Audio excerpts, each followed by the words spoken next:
Maria Orms, and I actually lived up in this area and raised my kids up here. We're a Broomfield family. We went to Nativity.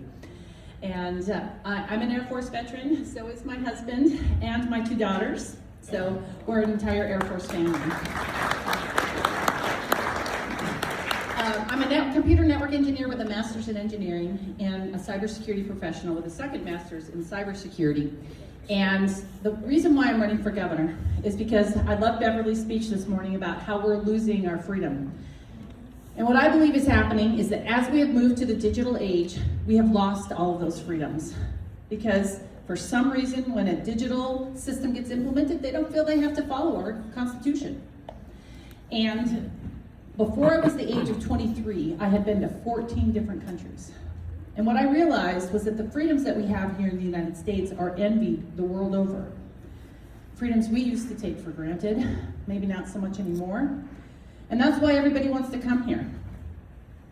I started my career in the military working on top secret military communication systems around the world, and then have since worked with our top technology companies, designing and leading engineering teams all over the world to secure our Fortune 500 companies' business infrastructures. And I understand the interconnections of every single system, and whether you know it or not, everything you do is controlled by technology today. Your kids' education, the way you drive, your phone, what you purchase, everything.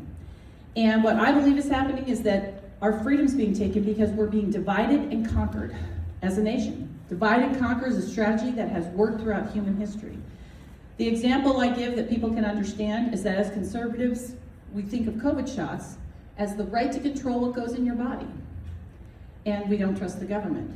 Well, when we're divided and conquered online and we see different social media posts, different news, different Google results, what they push to the other side is, you don't believe in science.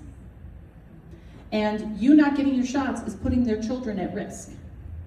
So they're pointing them at us and us at them. Divide and conquer. Individual homeownership is also going away in this country. It's the foundation of freedom and literally the American dream.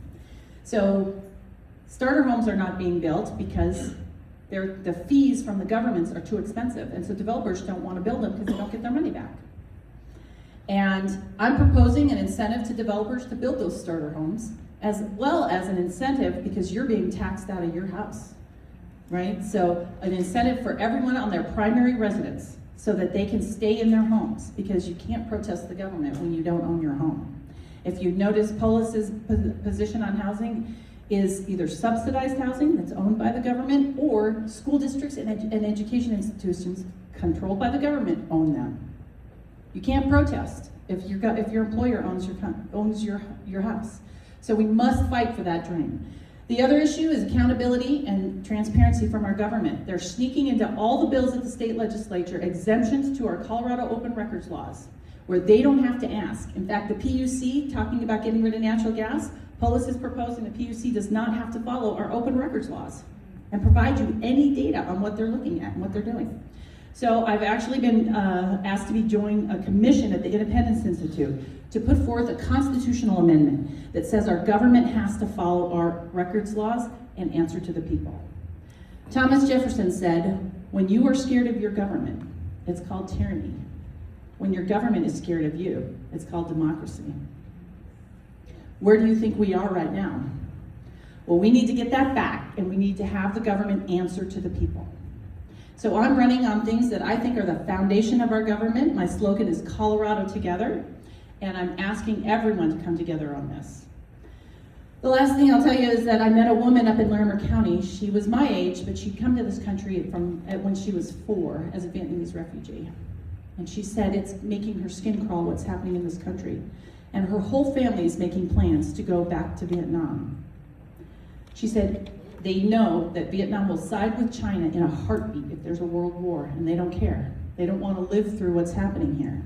And she said Americans have been free for so long, they don't know what it looks like when it's being taken away. And I'm running because I want my freedom, and I want freedom for you.